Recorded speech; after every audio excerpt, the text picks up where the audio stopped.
मिले हैं, क्या आप पूर्व निगम पार्षद भी रह चुके हैं, वहाँ के हालात भी आप जानते हैं, इस पे क्या कहना ही होता है? देखिए, डीसी साहब से हम लोगों ने मिला तो आज से 15 सालों से हमें आश्वासन ही मिल रहा है और आश्वासन लेकर के ही हम जा रहे हैं, क्योंकि हम 5 साल तक उसके लिए धरने भी किए हैं और उसके लिए हमने बहुत लड़ाइयाँ लड़ी और काम प्रोग्रेस में भी रहा।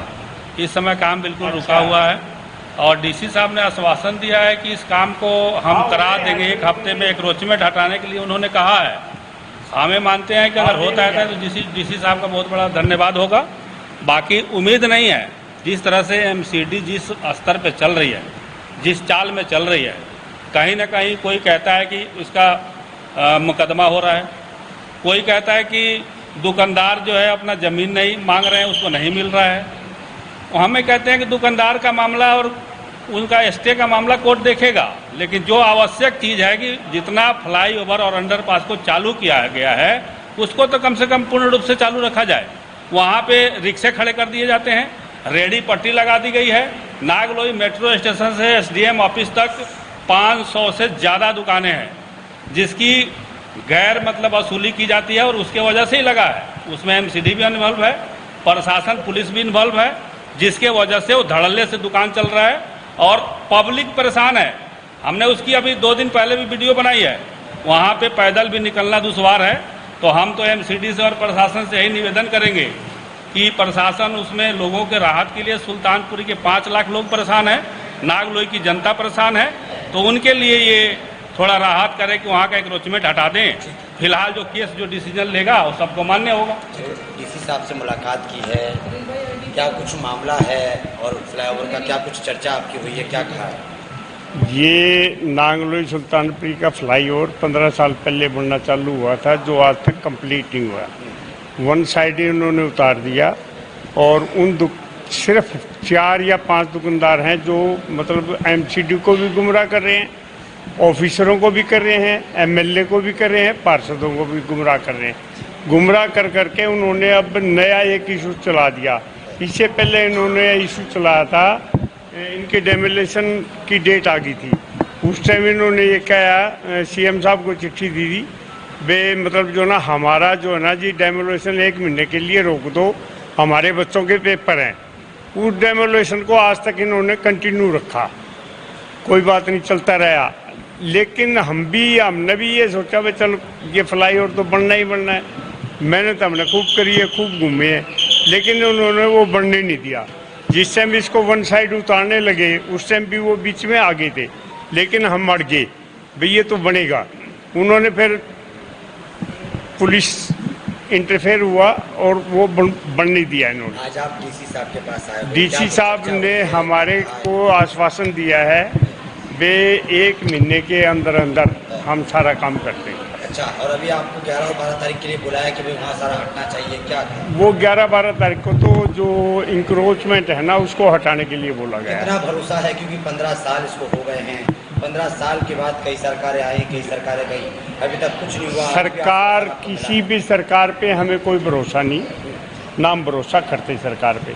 सरकार पे अगर भरोसा करते तो हमारा ये फ्लाईओवर कभी का बढ़ जाना चाहिए था और अब तक चालू हो जाना चाहिए। इसके चलने से लाखों लोगों को डेली फायदा मिलेगा, जाम से मुक्ति मिलेगी, पेट्रोल कम जलेगा और इधर से रोनी, सुल्तानपुरी, मंगोलपुरी, नांगलोई से सीधा ये बॉम्बे एक्सप्रेस हाईवे पे निकलेगा सीधा रोड। प्रधान जी, कई हादसों की भी आपने जानकारी दी है कि उसकी वजह से हादसे कई हुए हैं। हादसे तो इतने होते हैं जिसका कोई हिसाब नहीं और डेली हो रहे हैं। अभी भी 2 ताजे उदाहरण थे, 2 बच्चे ऐसे बहुत भर के बच्चे थे वो दो जो एक्सपायर हुए। डीसी साहब के पास आए, अगर आपकी मांग पूरी नहीं होती, 1 महीने का आश्वासन दिया है, तो अभी क्या कदम है प्रधान जी आपको? देखो जी, कदम तो हम कोर्ट में भी जाएंगे, गए हुए हैं ऑलरेडी हम, और 1 महीने बाद कोर्ट में पेशी भी है, उस पर भी हम कार्रवाई करेंगे। अब सख्ती से हम पेश आएंगे। ये काम कर देंगे तो ठीक है, अफसर काम करेंगे तो अच्छा है, इनकी भी भलाई है इसमें, और नहीं तो हम इनके पीछे हाथ धो के लग जाएंगे। एक अंतिम सवाल, रेडी पट्टी की भी आपने बात की है कि वहाँ पर भीड़ लगा रखी है, बड़ी परेशानी है। बिल्कुल गदर मिचा रखा है, वो मानते ही नहीं किसी की।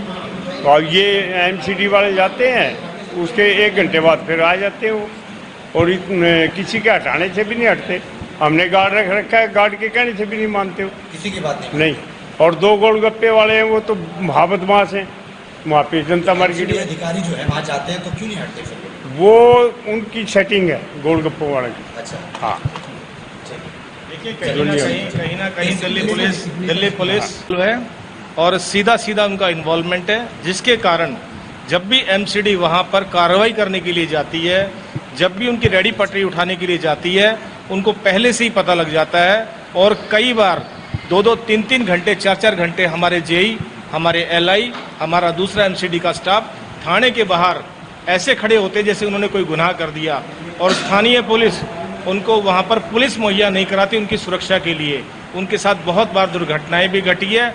लेकिन मैं ये कहता हूँ कि जो भी संबंधित अधिकारी, चाहे वो किसी भी विभाग का हो, उसके खिलाफ कार्रवाई होनी चाहिए।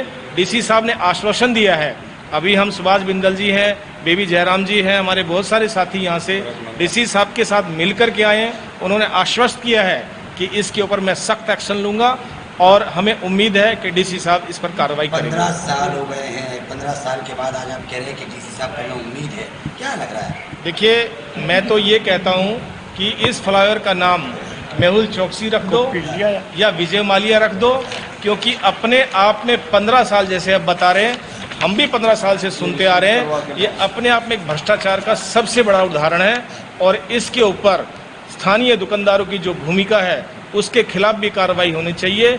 जिस तरीके से उनको अल्टरनेटिव प्लॉट दे दिया और प्लॉट मिलने के बाद वो उस प्लॉट में नहीं जा रहे हैं और विड्रॉल नहीं कर रहे हैं, तो प्लॉट देने का फायदा क्या हुआ? मेरी ये मांग है कि इस अल्टरनेटिव प्लॉट के अगेंस्ट इन्होंने नहीं बनाया, जो इनके ऊपर पेनल्टी बनती है वो इन पर पेनल्टी चार्ज की जाए और उसके हिसाब से इनसे बातचीत की जाए कि जल्द से जल्द जनता के लिए फ्लाईओवर का रास्ता खोले। 3 इंजन की सरकार से भी क्या अपील है आपकी? देखिए, 3 इंजन की सरकार है, ये कहने के लिए और बताने के लिए तो बड़ा अच्छा लगता है, लेकिन जनता संतुष्ट नहीं है, ये आप भी जानते हैं, मैं भी जानता हूँ।